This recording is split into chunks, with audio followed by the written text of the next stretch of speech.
Perkenalkan, nama saya Esteria Simanung Khalid dari kelas HK 21A1 Priedik Hukum. Saya akan menjelaskan mengenai administrasi negara yang saya kutip dari buku pengantar Hukum Indonesia karangan Profesor Dr.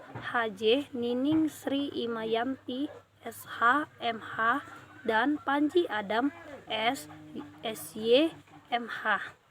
Yang pertama, saya akan membahas tentang apa yang dimaksud dengan hukum administrasi negara. Sebuah peraturan yang memungkinkan administrasi negara menjalankan tugas dan fungsi serta melindungi hak-hak warga negara, melindungi administrasi itu sendiri. Yang kedua, apa hubungan hukum administrasi negara dengan bidang hukum lainnya? Yang pertama, saya akan menjelaskan hubungan HAN dan ATN. Kedua hubungan ini memiliki objek penelitian yang sama, yaitu negara. HAN mengatur tentang para pengusaha menjalankan fungsinya dengan baik, serta ATN mengatur pembagian wewenang antara lembaga negara.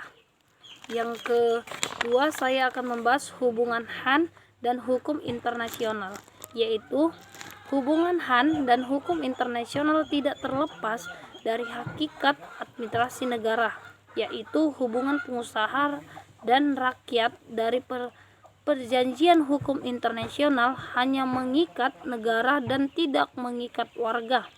Yang ketiga, yaitu mengenai apa asas-asas yang ada dalam hukum administrasi negara. Yang pertama itu asas nebis feyaris rule, asas yang menginginkan setiap tindakan dalam administrasi negara harus didasarkan undang-undang dan hukum yang ada. Yang kedua, asas perencana, pembangunan penggunaan keuangan harus berdasarkan perencana yang disetujui oleh DPR.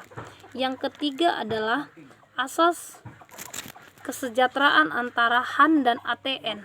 HTN dan HAN harus seimbang dalam menyelesaikan tugas. Yang ketiga adalah asas pengadilan. Tata usaha negara perlu dikendalikan melalui pengawasan, pemeriksaan, penelitian, pengendalian asasi. Asas legalitas pembendaharaan. Pembendaharaan negara harus didasarkan hukum. Pembendaharaan yang disetujui oleh DPR. Yang keempat, saya akan membahas cara memperoleh wewenang pemerintah oleh pejabat administrasi negara dapat dilaksanakan, yaitu pertama, atribusi, pemberian wewenang kepada badan pejabat pemerintah oleh UUD RI 1945. Yang kedua, delegasi, pelimpahan wewenang dari badan pejabat yang lebih tinggi kepada badan yang lebih rendah dan bertanggung jawab beralihan ke penerimaan delegasi. Yang ketiga adalah mandat, pelimpahan wewenang dari badan yang lebih tinggi kepada badan yang lebih rendah dengan tanggung jawab berada di pemberian mandat. Sekian penjelasan saya mengenai administrasi negara.